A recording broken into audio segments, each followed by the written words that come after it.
Okay, hi. Do a quick book review. I've been reading my books, and I read Bentley Little, The Disappearance, and off the top of my head, the last couple of books I read just weren't that great, and it's kind of disillusioning me reading. I have so many books I love to read, but so man, I'm just reading terrible book. Anyway, Bentley Little, The Disappearance. It was pretty good. It's about this guy, these college kids. They go to Burning Man festival, and while they're there, I guess they get drugged, and the main character Gary, his girlfriend Joan, is kidnapped. She just disappears, and they go back. They report it to the local police, and they go back to L.A. I think, or I can't remember where they live, but it's in California. They tell the police there. The police really aren't, too. They're really not very helpful. And then it turns out like it's actually like a cult. And if you ever read Bentley Little, he's a really good writer. I read The Store, I read The Ignored, and maybe one or two others. The Store is awesome. The Ignored was good. More, someone said like a Twilight Zone type of story. That one was good. This one, I thought it started off really good. I read half of it like very quickly, and I was like, man, it's really good. Bentley Little was a really good writer. And then towards the end, I was like, okay. When I realized what it was, because the Store, The Ignored, and I think a lot of his other books have like a supernatural element. This one, it was just more like a mystery crime novel. And there's some weird parts, like the cult itself. Actually, it's not that. The cult isn't that weird, but they're like inbred family members, cult members, and they look really weird. They got like apishly long arms or like big heads. That part was cool, but I just kind of expect a little more from Bentley Little.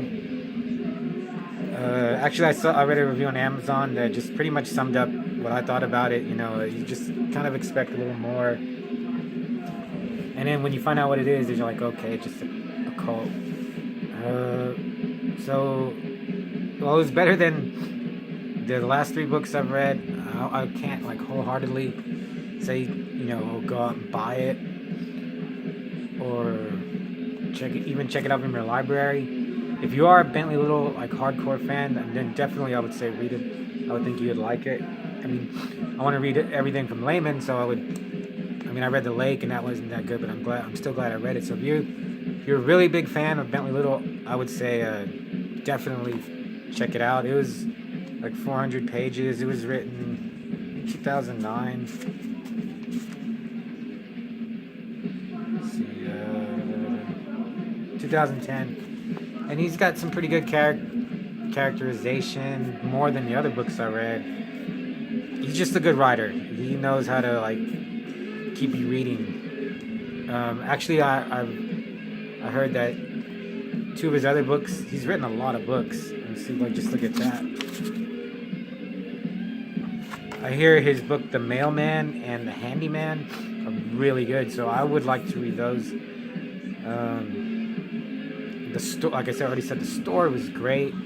But the only thing, he's not like super graphic or like concentrates on gore or like rape like Layman does, or just being gross like Edward Lee and Brian Smith.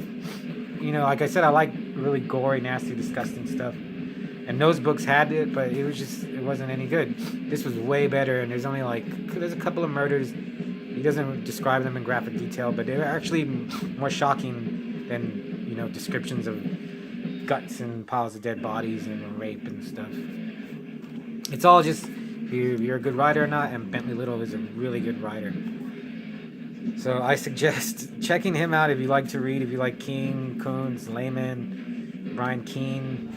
And if you haven't checked out Bentley Little, I would check out The Store or The Mailman or The Handyman. He takes all these like normal, boring, everyday stuff and is able to weave like a really good tale. He has a lot of good books, a lot of good stories.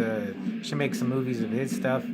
But for The Disappearance, yeah, unless you're a hardcore Little fan, you could skip it.